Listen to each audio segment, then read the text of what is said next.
¿Qué tal? Saludos, bienvenidos a un nuevo podcast, Finet Talks, ya sabéis, vuestro podcast semanal de inversión y finanzas de confianza. Esta vez queremos hablar de la inversión indexada, de cómo se destaca, de algunos datos, de cómo le está yendo precisamente ahora en este 2024 que está tan boyante.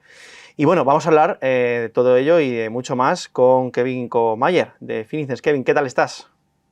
Pues muchas ganas de tener esta conversación contigo. Pues un placer estar aquí.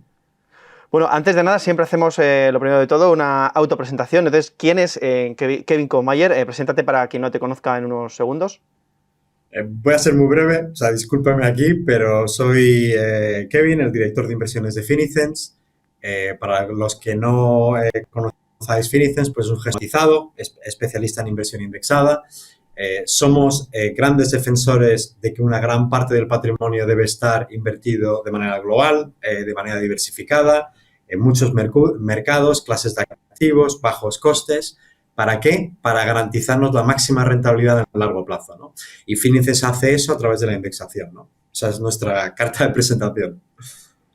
Bueno, ahora con el tema de este alza en mercados, tanto en el 22 como en el 24, imagino que estaréis recibiendo mucho interés también por la indexada, en vuestro caso, ¿no? Pues sí, la verdad es que un año tremendo. La verdad es que nosotros desde el lanzamiento pues hemos tenido un crecimiento exponencial, pero es verdad que cuando los mercados pues tienen buenos resultados, pues ayuda, ¿no? Ayuda también porque sobre todo nuestros clientes pues ven tener un buen año es mejor que no tenerlo, ¿no? Y sobre todo después del 22, pues ya es el segundo año consecutivo con muy buenas rentabilidades, ¿no? ¿Quién nos iba a decir que en este 2024 íbamos a tener tan buen año? Éramos optimistas, pero de ahí a haber incluso hecho mejor que el año 2023 en términos de rentabilidad, pues hoy un año fantástico, tanto en volumen de captación como en clientes, como en rentabilidad de nuestros inversores, o sea que no podríamos estar más contentos. ¿Cuál es la cuota de mercado actual de la gestión indexada a nivel global y cómo ha ido evolucionando? Porque yo no paro de ver informes semanales de muchas casas que, bueno, se va viendo cómo tanto ya sea fondos cotizados como fondos indexados, no paran de crecer. Esto es una tendencia que veo, ya digo, año a año. ¿Cómo está ahora este tema? ¿Se ha batido ya la indexada a los activos? ¿Cómo está este tema? Aún no. Es otra respuesta, ¿no? Pero ya veremos, ¿no? Podríamos debatir, podríamos tomar apuestas de cuándo queremos que va a ocurrir, ¿no? Pero ahora mismo estamos en más del 30% de cuota a nivel global. Eso es tanto renta variable como renta fija. Ya veremos cuántos años tardamos en llegar al 40, ¿vale? Hay una gran diferencia dependiendo del mercado. No todos los mercados son iguales. Por ejemplo, si tú vas a Estados Unidos en renta variable, pues ya llevamos años que la renta variable, es decir, que los índices en el S&P 500, en el MSCI Norteamérica, el MSCI USA, pues ya hay más inversión indexada en esos índices que en renta variable americana, ¿no? Y eso ocurrió hace ya, si no me equivoco, en el 2021, ¿no? Pero claro, tú te vas a Europa, incluso en el caso de España, pues es todo lo contrario, ¿no? Pues yo me atrevería a decir que un 1 o 2%, ¿no? Incluso inferior, ¿no? Depende qué tienes en cuenta en esas métricas, si solo fondos o tienes otro tipo de activos como acciones y bonos, ¿no? Claro, si uno piensa, ya nos vamos al inicio de la indexación surgió en los años 70. Tardó prácticamente 3 décadas en llegar al 10% de cuota de mercado. Pre-crisis financiera, llamémoslo 2008 o 2007 finales, ¿no? 2008 principios, pues era ligeramente inferior al 10%. Y después en las siguientes, o sea, tardó 3 décadas en llegar al 10%. Y después en las siguientes 2 décadas, ¿no? Hasta llegar ahora, ya estamos por encima del 30%, ¿no? Es decir, está aumentando muy rápido. Y yo creo que es prácticamente incuestionable el hecho de que va a llegar a ese 40 y va a llegar a ese 50, ¿no? ¿Por qué? Porque hay muchos mercados donde aún estamos muy alejados, como decía el caso de Estados Unidos, ¿no? El caso de Estados Unidos va muy por delante de todos nosotros, pero es que hay muchos mercados donde prácticamente, o sea, fijaros en el caso español, donde estamos muy por detrás, ¿no? Cuando lleguemos a eso, pues ya nos acercaremos a los 40, a los 50%, ¿no? También es interesante el que si uno piensa que la cuota de mercado va hacia arriba, eso quiere decir que el crecimiento de la gestión pasiva está aumentando el crecimiento de la activa, ¿no? Porque si no, la cuota de mercado se mantendría estática, ¿no? No se movería, ¿no? Y la tendencia es 3-4 veces de crecimiento mayor en el caso de la gestión pasiva que en el caso de la gestión activa, ¿no? Por lo tanto, yo creo que es algo imparable, va a ocurrir y no es casualidad, ¿no? Es decir, al final los clientes están buscando, como yo decía, mayores rentabilidades, bajos costes y diversificación, y la indexación es perfecta para ello. ¿Qué factores están impulsando este crecimiento de la pasiva frente a la activa? Porque muchas veces se habla de, pues bueno, el tema del precio, de que las comisiones pueden ser menores y demás. ¿Es solo cuestión de comisiones o hay más factores? Pues supongo que será el fundamental también, uno de ellos, ¿no? Sí lo es, pero yo creo que fundamentalmente es la rentabilidad. Lo que pasa es que es verdad que al final el inversor ha despertado la idea de que cuanto más barato sea una inversión, a priori, pues menos carga tienes en tu mochila y entonces, pues bueno, el otro lo tiene que hacer mejor que tú, ¿no? Si yo tengo un 1% menos de costes, pues es 1% de más de rentabilidad que tengo al año, ¿no? Tienes que ser capaz de producir una rentabilidad por encima del 1% para que estemos en igual de condiciones, ¿no? Pero si no se fija en los inicios de la indexación y uno va a los años 70, Jack Bogle o incluso antes, uno ya ve cómo en Estados Unidos los académicos en los años 60 pues ya se dieron cuenta de que prácticamente todos los gestores activos no eran capaces de batir a los índices, ¿no? Y entonces y ahí es como surgió la idea de la indexación. Oye, si tú no eres capaz de batirlo, pues replícalo, ¿no? Estaré mejor que la media de mercado, ¿no?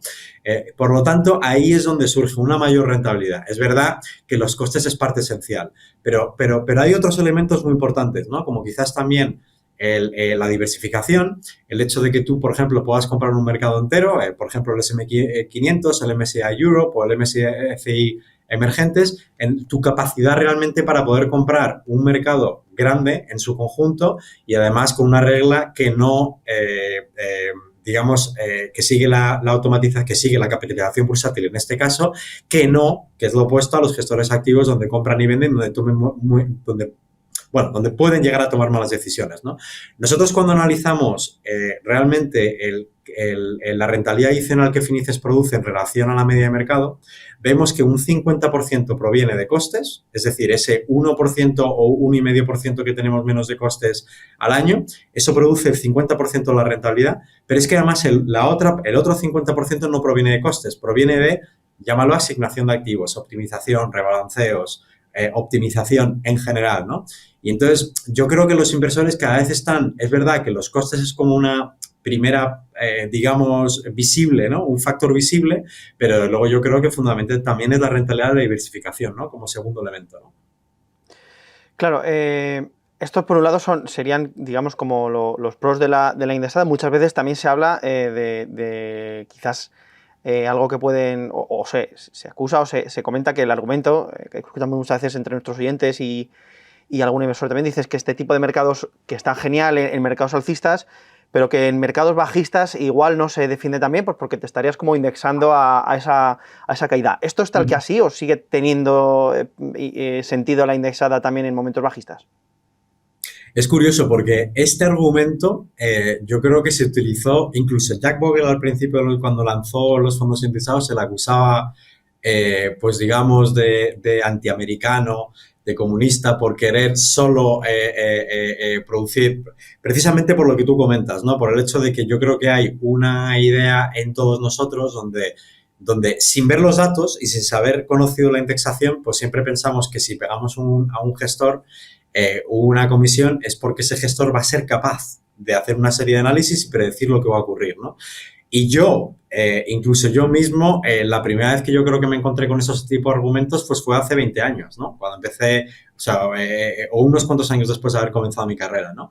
Y lo que nos dice la experiencia es que, fíjate, en los últimos 20 años, incluso aún habiendo una crisis financiera, un COVID, lo que ha ocurrido con la inflación recientemente, ¿no? Bueno, con todos los eventos que puedan llegar a ocurrir en varias décadas, ¿no? Vemos como que lo que realmente importa para obtener rentabilidades es el haber estado en el mercado invertidos, ¿no? Eso es lo más importante, ¿no? Porque al final la realidad es que hay más días de rentabilidad positiva que rentabilidad negativa, ¿no? El mercado digamos que remunera al inversor paciente. ¿no?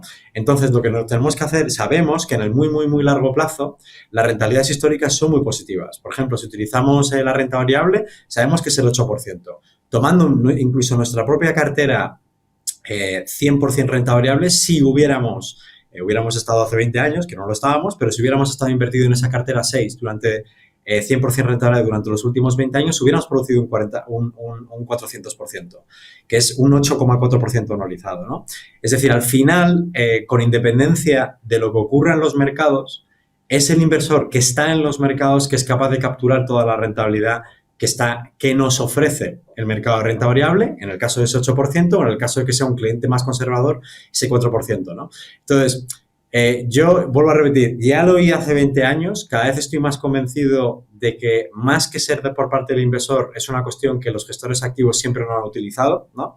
Pero es normal, ¿no? Porque al final, oye, ellos están vendiendo que son capaces de producir, pues, oye, que su gestión activa tiene sentido, pero yo creo que un rotundo sí funciona tanto porque realmente tú no sabes cuándo va a venir una bajada, ¿no? Ese es el argumento, quizás la falacia, ¿no? Si supiéramos qué es lo que va a ocurrir, pues evidentemente no queríamos estar indexado a la bajada. Lo que pasa es que nunca sabemos cuándo va a venir la bajada, ¿no? ¿Y qué pasa? Si uno se basa en cuando uno cree, en la percepción de cuando uno cree que el mercado está alto o cuando uno cree que va a venir una bajada, el problema es que los mercados pueden estar sobrevalorados durante muchos años. Y es que uno puede perder muchas rentabilidades. Uno podría haber determinado que en el 23 no era un momento para estar y el 24 tampoco porque el mercado está elevado, ¿no? Entonces llega un momento en el que esas decisiones te hacen no estar en el mercado o incluso los propios gestores activos. Los propios gestores activos pudieran haber batido en el año 2022, por ejemplo, un año negativo para mercados, pero claro, no hubieran ido con un nivel de riesgo apropiado para el 23 y 24, ¿no? Por lo tanto, al final en periodos razonables de inversión, 3, 5, 10 años, se ve que claramente no son capaces de batir a lo que es un índice, ¿no? Y si además tomamos informes genéricos y además te fijas en corto plazo, ves que sí, que en un año no lo pueden cumplir, pero que no lo pueden cumplir en un periodo razonable, ¿no? Por lo tanto, yo creo que enfócate en lo que sabes que funciona en un periodo temporal razonable. Otra de las críticas que además también escuchamos más ahora es el tema de la concentración de los mercados, que ahora mismo pues está en máximos históricos, un montón es decir, que esa concentración, pues para que no lo entienda, significa que cuando tú inviertes en gestión indexada, técnicamente estarías invirtiendo más en menos empresas, porque si tiende a concentrarse el mercado, en teoría estás invirtiendo más en menos. Esto es así, esto debería preocupar al inversor indexado, que ve que como cada vez quizás invierte en menos compañías si las grandes siguen ganando peso. ¿Esto cómo se resuelve? Desde luego, es verdad que la historia, además cuando analiza los mercados en el muy, muy largo plazo, siempre ocurre cuestiones de sobrepeso, ¿no? Podemos mirar otras décadas y otras décadas, pues si te fijas en los años 80, pues a lo mejor en las petroleras, ¿no? Y etcétera, etcétera, ¿no? Es decir, cada periodo temporal ha tenido sus peculiaridades, ¿no? Es cierto que actualmente, yo creo que sobre todo se habla mucho, sobre todo en el caso de Estados Unidos, ¿no? Porque al final el caso de Estados Unidos, pues oye, pues representa, pues hay mucha tecnológica, ¿no? El top 10, desde luego, hay un gran peso por un número pequeño de empresas, ¿no? Lo que pasa es que la gran dificultad que tiene el inversor es que tú podrías haber llegado a esa conclusión hace 4 años. ¿Vale? Y entonces en los últimos 4 años no haber tenido posición ni en tecnología ni en Estados Unidos, ¿no? Y todo el mundo sabemos lo que ha ocurrido en los últimos 4 o 5 años, ¿no? Es decir, al final, con independencia de lo que uno pueda llegar y que es verdad, ¿no? Que pueda llegar a existir una concentración elevada y que eso suponga pues un mayor riesgo, la dificultad es saber cuándo cumple el cambio de tendencia, ¿no? Yo creo que la aún peor concentración ocurre cuando los inversores digamos que invierten en activos donde pueden dar la impresión de que están bien diversificados, por ejemplo, el MSCI World, donde en el MSCI World actualmente el peso que se tiene en Estados Unidos es de casi el 75%, ¿no? Entonces, si nos vamos, por ejemplo, en los años 90, el año 94 era de un 40 y pico por ciento, 40 bajo, ¿no? Después subió al 60% y después 20 y pico por ciento después con la crisis de dot-com, ¿no? Hasta el 2007, ¿no? Es decir, la historia nos dice que concentraciones elevadas en mercados específicos, pues oye, pues tienden a corregirse, ¿no? Ya veremos qué ocurre esta vez, ¿no? Y la dificultad es en saber exactamente cuándo va a llegar ese cambio tendencial, ¿no? Entonces, ¿cómo lo corregimos? Lo corregimos teniendo mucha diversificación. Lo corregimos precisamente no teniendo solo un mercado. Evidentemente, Estados Unidos es el mercado más importante, ¿no? Luego, en el peso de nuestra cartera es desde luego el más importante, ¿no? Porque luego hay mucha más sofisticación, mucha más presencia de todo tipo y evolución de mercado, ¿no? Entonces, ahí hay que estar, ¿no? Pero claro, estar en un 75% quiere decir que realmente la diversificación que tú tienes es muy escasa, ¿no? Al final, estás muy dependiente a un único mercado, ¿no? Y la segunda derivada es únicamente a pocas empresas que quizás sean tecnológicas, ¿no? Donde pueden dominar el índice, ¿no? Entonces, es precisamente a través de la diversificación y a través de otros mercados donde uno puede diversificar, ¿no? Por lo tanto, las reglas de capitalización bursátiles son muy buenas porque tienen ese aspecto de, digamos, no discrecionalidad. Hay una regla, lo cual para nosotros nos parece, pues elimina emoción, elimina malos juicios potenciales, pero al mismo tiempo uno tiene que entenderlos para diversificar. Quiero ahora preguntarte un poco por cómo lo hacéis desde vuestra casa, desde Finicens, con el tema de fondos indexados, para entender un poquito qué es lo que hacéis. ¿Cómo es vuestra estrategia? Creo que tenéis como varias carteras, ¿no? Dependiendo un poco del perfil de riesgo, ¿no? O algo así. Sí, pues tenemos carteras para todo tipo de inversores, tanto ya sea cliente conservador o ya sea cliente agresivo. El cliente conservador pues tiene más renta fija, el cliente más agresivo tiene más renta variable. Nuestra cartera máxima es 100% renta variable, que incluimos todo tipo de activos. O sea, al final creemos que hay que tener una gran exposición al mercado. Cada mercado que incluimos, a cada clase de activo que incluimos, tiene aporta algo en cartera. Tenemos 8 tipologías distintas de renta fija, 6 tipologías de renta variable y una de bienes reales, que es REITs, inmobiliario. Intentamos acaparar prácticamente el 90% del market cap, pero de luego lo que no hacemos es utilizar los resultados del corto plazo para proyectar los resultados al presente, ¿no? Creemos que eso es muy peligroso, ¿no?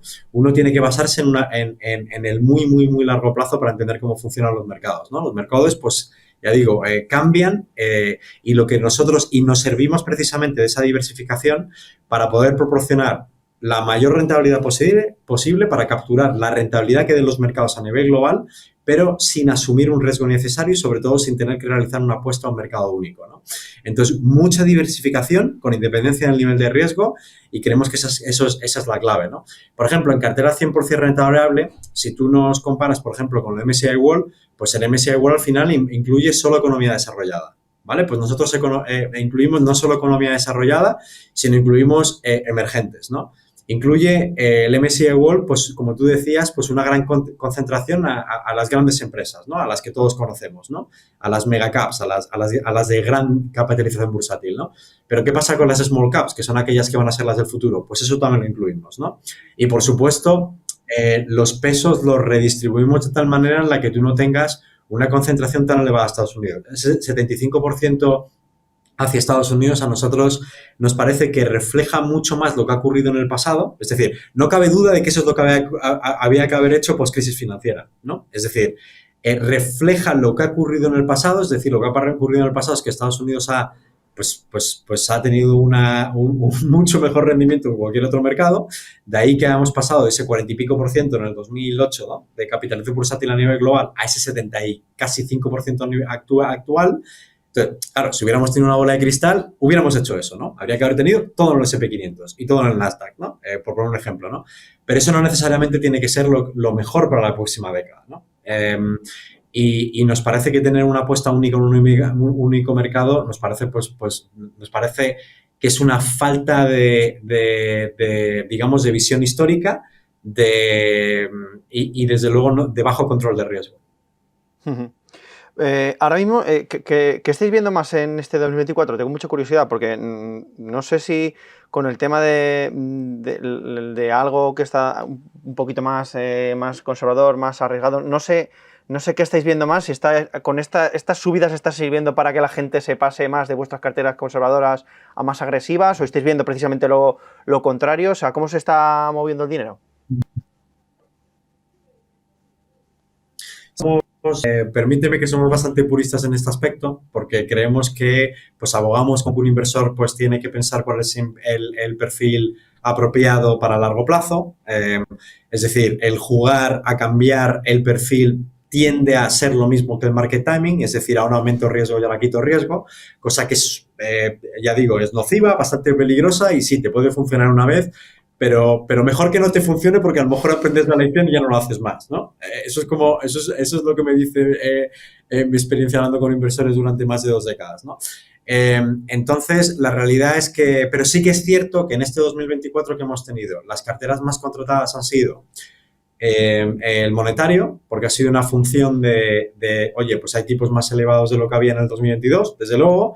Para nosotros monetario es gestión de liquidez, es todo aquel dinero que tú no quieras invertir, que no sepas si vas a necesitar o que directamente vas a necesitar en un periodo corto, pues oye, pues no asumas riesgo con él, ¿no? Ese dinero tiene que estar en algo que te dé pues lo más cercano al tipo de interés vigente con el Banco Central Europeo, que en nuestro caso es casi al 3% actual, ¿no? Pues eso monetario funciona muy bien. Muchas empresas y muchos clientes han contratado este producto en el 23-24, ¿no? Y curiosamente, el otro producto es cartera 100% renta variable, ¿no? Pues gente más joven o gente que evidentemente pues que entiende entiende los mercados y quiere asumir el máximo nivel de riesgo porque lo que quiere es capturar lo que te ofrecen la rentabilidad a nivel global, ¿no? Y bueno, ha sido un año tremendo porque estamos actualmente en prácticamente el 22%, ¿no? Y ya digo, con una gran diversificación sin tener que apostar a un mercado concreto, ¿no? Por lo tanto, sí, curiosamente esos extremos, ¿no? Realmente en general nuestro perfil más medio, digamos, o más contratado en la historia de Finicens ha sido el medio alto, ¿no? Digamos 65 renta variable, 35% renta fija, ¿no? Que ya te digo, a nivel de este año también una rentabilidad buenísimas porque está prácticamente en el 16% de rentabilidad neta, ¿no? Con lo cual, pues fantástico para nuestros inversores. Genial. Bueno, pues tenemos que acabar ya la entrevista, más o menos estamos cumpliendo en tiempo. Antes sí que te quiero hacer la última pregunta que siempre hacemos esta temporada a todos los invitados que se pasan por aquí, que es ¿qué error has cometido en el pasado al invertir del cual hayas podido aprender más? Me encanta que hayas dicho error y no errores, porque bueno, al final todos hemos cometido más de uno, ¿no? Y el que no lo quiera ver, yo creo que tiene que mirárselo, ¿no? Pues sí, pues la verdad es que, sobre todo más al principio de mi carrera, pues yo probé muchas cosas, he probado todo el mundo de la inversión, y bueno, por nombrar algunas, pues quizás pues commodities pre-crisis financiera o mercado chino también pre-crisis financiera, bonos gubernamentales en el 2011, 12, podría decir muchos ejemplos, ¿no? Pero si algo así me gustaría recalcar, más que el hecho del qué ha sido, sino el por qué, ha sido el no haber entendido precisamente el punto que he querido comentar anteriormente, ¿no? Que se pueda hacer rentabilidad estando invertido y no con estar seleccionando lo que va a ocurrir en el mercado, porque es imposible. Es imposible determinar qué es lo que va a ocurrir y aunque sepamos qué es lo que va a ocurrir, el identificar el cuándo es probablemente más importante que el qué, porque tú puedes saber que algo va a ocurrir, pero no tienes ni idea si va a ocurrir en el 25 o va a ocurrir en el 2035, ¿no? Por lo tanto, esa idea que tú tengas puede completamente condicionar tu nivel de inversión, ¿no? Ojalá la sociedad española, mis familiares, los familiares que nos están escuchando, hubiéramos descubierto la indexación hace más de 20, 30 años porque hubiéramos tenido pues una sociedad pues mucho más sólida financieramente y con más ahorros. Lo único es verdad que claro, es un poco más aburrido, ¿no? Que estar seleccionando cosas. A la gente que le gusta seleccionar es un poquito más aburrido, pero oye. Sí. Por eso yo creo que quizás, y esto es un guiño que, oye, por eso yo decía al principio, pues una parte importante, ¿no? Porque yo entiendo que hay gente que quiera, pues, seleccionar sus activos, ¿no? Pero yo creo que es muy difícil de justificar el hecho de jugar con tu dinero para el 100% de tu capital. Ten una parte de tu capital para algo razonable que sabes que funciona con unos bajos costes diversificado globalmente y después ten otra parte en la que tú hagas algo distinto. Nosotros no, es muy difícil, ¿no? Habrá que ver, cada inversor es un mundo, ¿no? Claro. No hay que ser tan radical, ¿no? En la manera en la que... Pero totalmente, una parte debería estar tal y, oye, lo que hagas con otra parte, pues eso ya es cosa de cada cual, ¿no? Pero sí, pero yo creo que ten una base central de lo que hagas, ¿no? Ten un plan. Genial, Kevin. Pues nada, ha sido un placer charlar contigo un poquito más acerca de la inversión indexada y nos vemos en la siguiente. Pues un placer y un saludo a todos.